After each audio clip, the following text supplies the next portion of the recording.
binugbog ng barangay at pulis ng Naik. Tama Opo. ba? Oo, tama po. Eh, nagbebenta ka lamang ng ref. Nagkaroon ba kayo ng pagtatalo ng driver o nung buyer? Pinuntahan ka ba ng driver? Bale, kukunin na po ng driver, sabi ko po, tingnan natin kung nakapag-send siya. Nang chinat ko po yung buyer, sabi ko, mag-send ka na ng screenshot kung nakapagbayad ka. Wala po siyang napakita. Sir, yung pananakit, pinabubulaan na po yan dahil ang kauna-unahan na hindi po pwede sa pananungkulan natin yan. Marami nang pinagdaanan kasi yan. Wala namang matibay na basihan para ipagpatuloy ang kaso na yan. Paano niya nasabi na siya ay sinaktan? Questionable nga yung ano niya. Tinatanggi nyo na may mga tanod o kagawad na ng bugbog dito kay Jerry. Opo, wala akong ganun. Okay, meron bang nambugbog sa kanya na barangay? Yung i-review na po namin yung CCTV na malabo po talaga sir eh. Kahapon, nagsalita yung kapitan ng barangay at pulis na sinasabi nilang hindi ka daw nila pinagbuhatan ng kamay o binugbog. Magsimula muna tayo dito sa sinabi ng pulis na ikaw raw ay nagtangkang maghabol or nag-amok, may dala ka raw kutsilyo. Kaya ang sinasabi po nilang nanghabol ako ng itak, hindi po totoo yun. Binlater po nila ako na nanghabol daw ako ng itak. Na-recover daw sa'yo yun. Wala po. Kinuha po nila sa bahay kutsilyo. Pagkatapos po ko ng blatter, tinanong po nila ako kung sinong kasama ko sa bahay. Tapos nung sinabi ko ako lang mag-isa, pumunta kagad sila sa bahay. Pangalawa dito, ang sabi daw, yung GCash, natatandaan mo, yung GCash na Rodelsi raw, nung tinawagan daw ng mga otoridad yung GCash, sa'yo daw nagring. Ibig sabihin, sa'yo talaga nagbayad daw yung buyer. Hindi po totoo yun. Paanong nag-ring, di ba? Hindi po, iba po yung nagre-ring, pero yung cellphone ko, nakakuha na, nung bago po ko binugbog, nasa kanila na po yung cellphone ko. Hindi cellphone mo yung Hindi po. tumutunog. So, walang katotohanan na nag-ring yung cellphone Opo. mo nung tinawagan yung GCash na Rodelsi. Hindi po totoo yun. Pangalawa, nagpa-medical legal ka, pero bakit hindi sa private, ba't hindi sa public hospital? Ang kinakatakot ko po kasi pagkasanay ko pupunta, nandun rin po sila. Kaya inisip ko, pumunta po ako sa medyo malayo-layo. Yung nakikita ko po yung unang hospital, doon po ako nagpa-medical. Nagpa-medical. So, sa Opo. private, hindi mo ba alam na dapat pag nagpa-medical legal ka, dapat sa public hospital? Hindi ko para rin po tanggapin alam nila? yun. Wala po rin akong idea na gano'n. Ang sa isip ko po, kahit anong hospital, pwede pong puntahan basta magpa-medical na po. Saan ka ba sinuntok? Tinadyakan? Saan? Kasi madaming nakakapansin sa comment section, sinikmuraan ka daw pero ang mga tama mo sa legs, sa ganyan. Opo, dito po. Saan? So may Dito. tama ka dyan? Opo. Dito. May mga pasaka rin dyan Meron noon? po. Saan pa? Dito po sa hita. Tapos may bumatok po sa akin dito. Okay. Lahat yan lumabas sa medical records Opo, mo? lumabas po. Sino ang nabugbog sa'yo? Police? Barangay? Ang una pong nanakit sa akin, yung pulis po. Police? Namukhaan mo? Nakilala mo? Opo. Paano mo nasabing pulis? Kasi siya po yung katabi ko habang nagpapaliwanag ako. Naka-uniforme? Naka-uniforme po. Okay.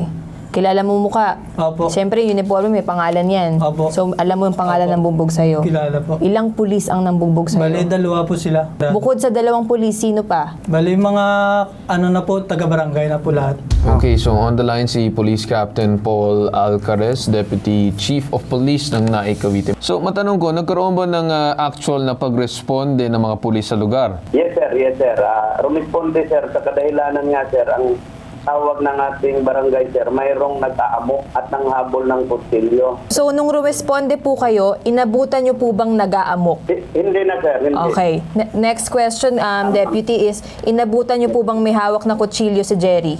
Hindi, wala na rin ma'am, wala na. Okay po. Ano po yung naging ng pulis? Kung wala kayong naabutang pag-aamok, wala kayong nakitang kutsilyo? Anong naging basihan po? Ma'am, nag-uusap na sila ma'am. Nag-uusap na kasi ang ano nitong complainant natin na nagbayad na siya sa yung transaction nila sir ma'am ng yung sa In short, Deputy, parang nagkakaaregluhan na, yung ba ang gusto nating sabihin? yes ma'am, pero denial pa rin to si Mr. Blasi ma'am na hindi raw niya natanggap yung bayad ni Mr. Ternali Blasi. Idagdag ko lang po, no? Yung nangyari po na naabutan daw po, kumbaga nakarating sa inyo na naghabol ng patalim. Ano po ba yung protocol dito, Deputy? Kasi po, di ba, this is no longer about the complaint of the buyer, yung hernale. It's about public safety na po, di ba? Kung may nakarating po sa ating report na may nag-aamok at may dalang itak o patalim, ano po ba dapat yung protocol? Hindi pa po ba dapat dinala na to sa presinto? Yes, sir.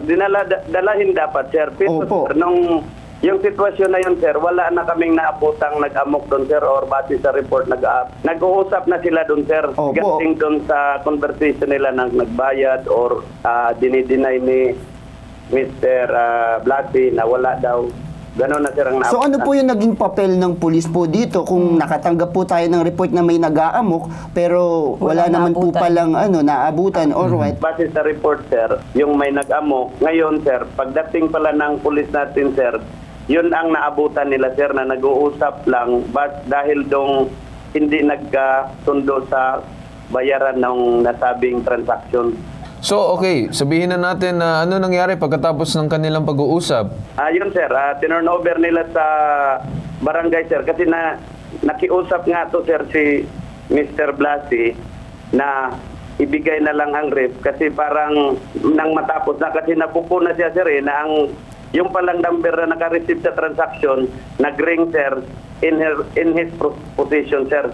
Sabi po yung pinagsendan po sa sabi nagsend daw sila ng 5,000. Sinerge ko po sa GCash, hindi po naka-register sa GCash. Paano po siya makaka-send sa akin ng pera?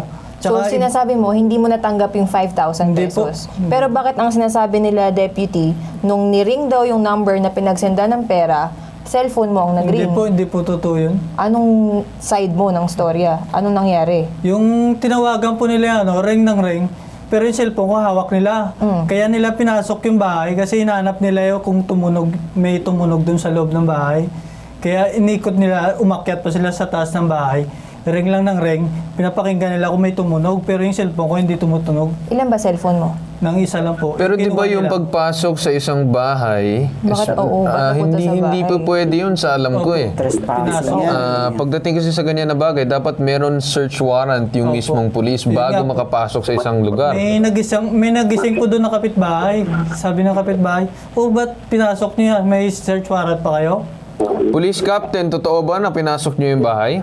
Sir, gusto niyo po makausap yung pulis natin mismo, sir, na nag-responde? Ano pong pangalan ng investigator na ipapakausap nyo, Deputy? Corporal Bisido po, ma'am. Corporal, nandun po kayo nung araw na rumisponde? Yes po, ma'am. Yes. Ganito po kasi yun, ma'am. Pumunta po kami doon, ma'am, sa kanilang bahay, ma'am. At the same time, ma'am, binuksan po ni Mr. Blasey yung kanyang bahay.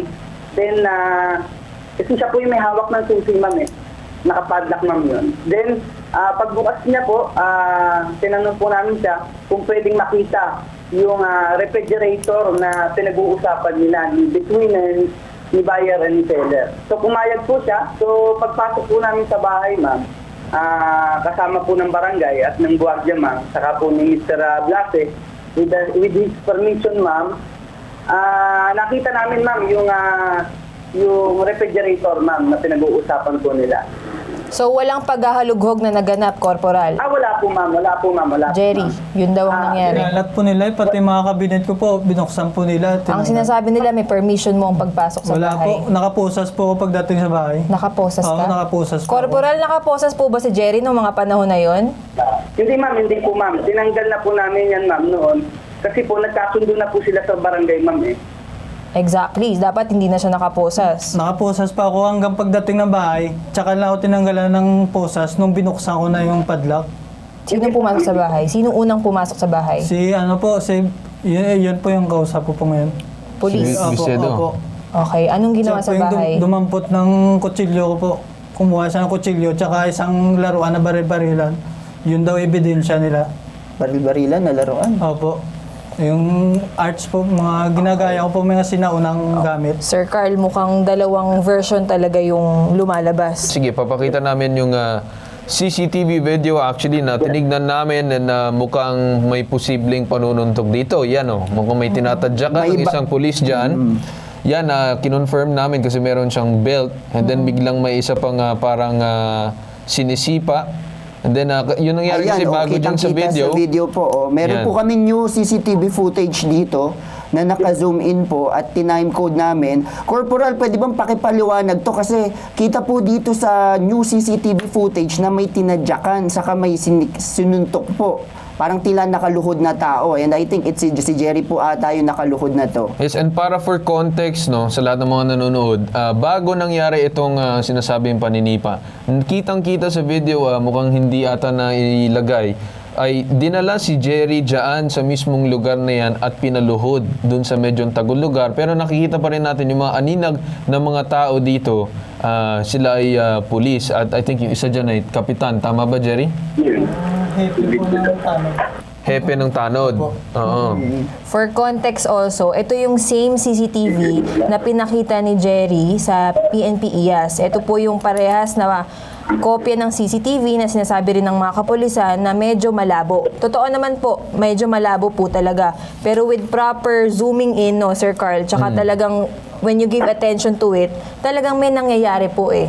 May nakikita po talaga tayong, ayan, sabi nga ng mga co-host ko, may mga paninipa. Yan, pwede nating makumpirma na may nangyari dyan sa lugar na yan. Corporal, anong masasabi mo dito sa nangyaring Kitang-kita po sa dito sa video. CCTV footage kung nakikita niyo ngayon? Ganito po yun, ma'am. Ano po? Ano ko rin po. Ma'am, yan po yung sa video po, ma'am. Yan po, ma'am, nakikita. Yan po yung pagpuposas namin sa kanya. Kasi, ma'am po... Sir, pagpoposas, pero bakit gumagalaw yung paa ninyo dito? Opo. May Ma'am, yan po patadyak. yung, sir, yan po yung pagpuposas namin sa kanya. Siya po, sir, yung nagwawala, sir. O bakit dapat Diba kasi maximum pag-restrain, tolerance maximum po? tolerance, hindi dapat sinisipa ang isang tao kahit sinasabing gustong pumiglas, Sir, okay? hindi po sinipa yan. Hindi po... Hindi, kitang-kita na po Boss, sa video po. kitang-kita dito sa Kung video may monitor mismo po na may kayo dyan, kilos at galaw ang pulis na may parang sinisipa siya. Hindi po, sir. Pagpuposas po yan, sir. Pagpuposas po yan. Gumagalaw lang po talaga siya, sir. Nung time na po yan. Pagpoposas, pero bakit gumagalaw yung ibabang bahagi ng katawan? Paaba kayo magposas? Yes po, sir. Ano po, sir? Kasi ano na lang tayo dito, Corporal, kung what you see, what you get na lang kami dito, hindi na natin kailangan pag-isipan pa eh. Kasi ang pinag-uusapan namin dito, hindi kami nakafocus dun sa naging transaction, kung scammer man o hindi. Nakafocus kami dito sa pangbubugbog. So since hinagilap namin yung video, may nakita kami na nung hinatak si Jerry sa corner na ito ng isang pulis at pinaluhod, pagkatapos nakikita na parang may paggalaw na pagsipa sa isang tao. Para sa akin, sir, ay medyo mahirap tanggihan ito. Sir, hindi po. Nagwawala po kasi po ng time na yan, sir. Nagwawala, sir, pero ano ba ang protocol dapat sa police para i-restrain ang isang tao? Di ba dapat ay maayos yung i-restrain, siguro yayakapin or whatever para ma-restrain ang isang tao at mas mapusasan, di ba po ba? Dapat bang sinisipa ang isang tao tapos saka ilalagay yung posas?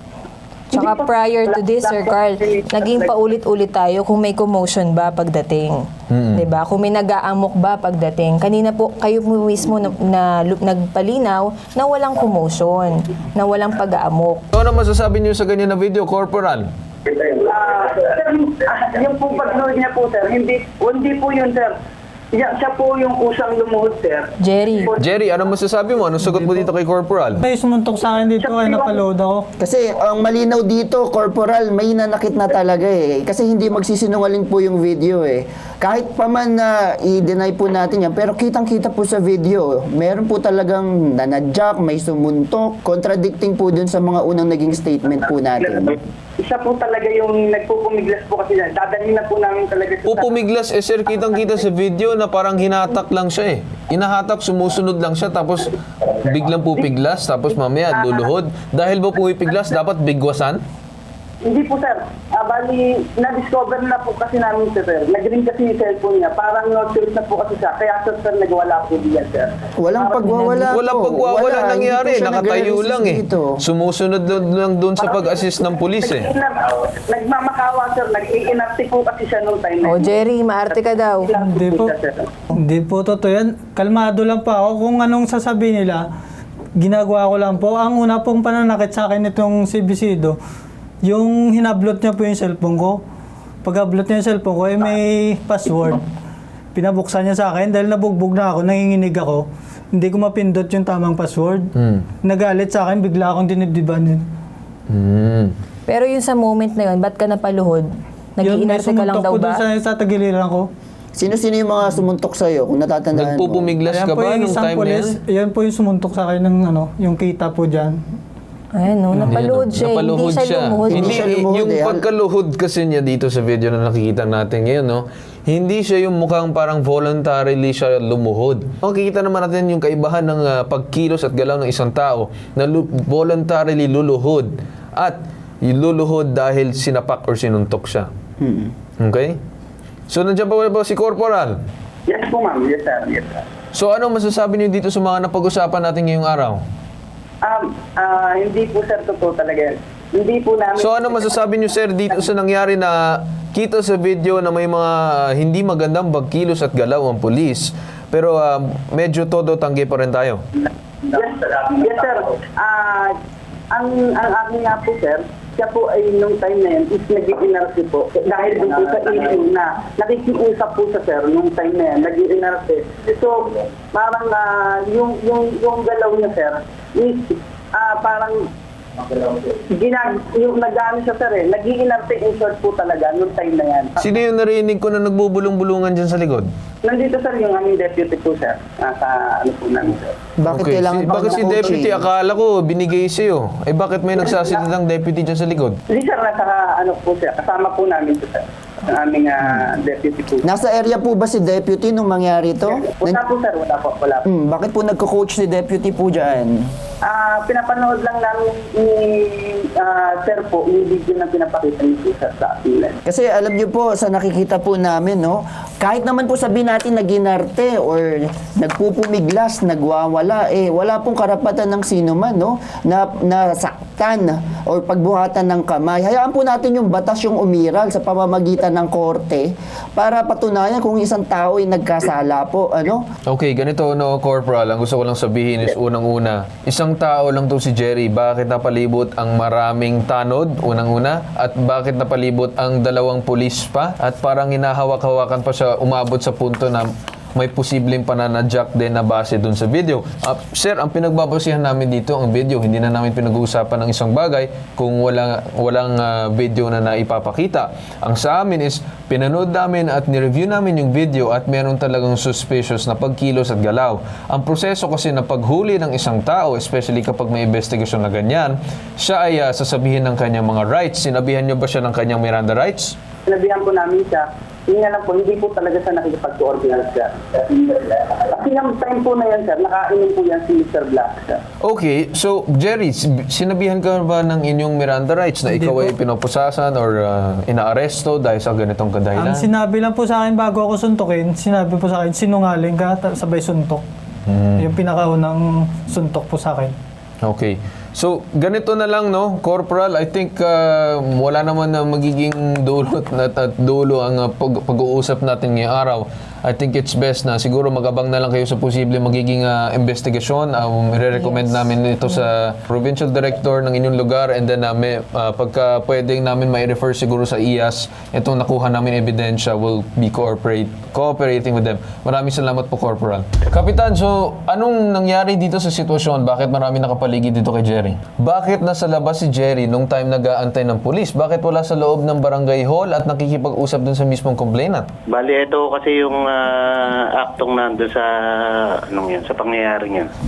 Baka po pwedeng ito kausapin nyo para at least mas malinaw. Kasi ang concern din po namin dito, baka hindi nakarating sa inyo to, Kap. Kasi since wala naman kayo doon sa nangyaring insidente, baka mali rin yung nafe-feed na information sa inyo. Kaya hindi rin po namin kayo masisisi, no? Hindi naman po, reported naman yan. Actually na... Ayun nga po, reported. Yes. Pero itong sa video po, hindi po siguro nakarating sa inyo. Meron po kaming video dito na talagang sinasaktan. Naintindihan ko naman, sir, na ito ay reported and everything. Pero ang tanong ko is, bakit nasa labas lahat ng mga tanod nakapalibot sa isang tao lamang? Bakit kinakailangan na umabot sa ganitong punto? Ang dami nakapalibot, pati pulis nakapalibot. kasi po, dyan na po sila nagkausap eh. Kaya, Bakit nandyan sa labas? Dapat mismo sa loob ng barangay hall. Walang formality, parang casual yan lang yung naging usapan, tapos nakapalibot pa sa sandamakmak na barangay. Kahit sinong tao na isa lang, tapos ganun nakapalibot na tao ay mape-pressure. Tama po ba? siguro, mas maganda kung makausap nyo yung mismo nandun. Kasi para at least Mismo nandun, ikaw yung mismong kapitan, dapat alam mo yan. Especially kung may incident na ganito, dapat kabisado niya yan. detalyado naman po yan sa mga papers na statement. Hindi naman natin pinag-uusapan yung papeles. Wala namang sinasabi na hindi ka nag-file, hindi ka nag-report. Ang pinag-uusapan natin dito is kung alam mo talaga yung mismo nangyari.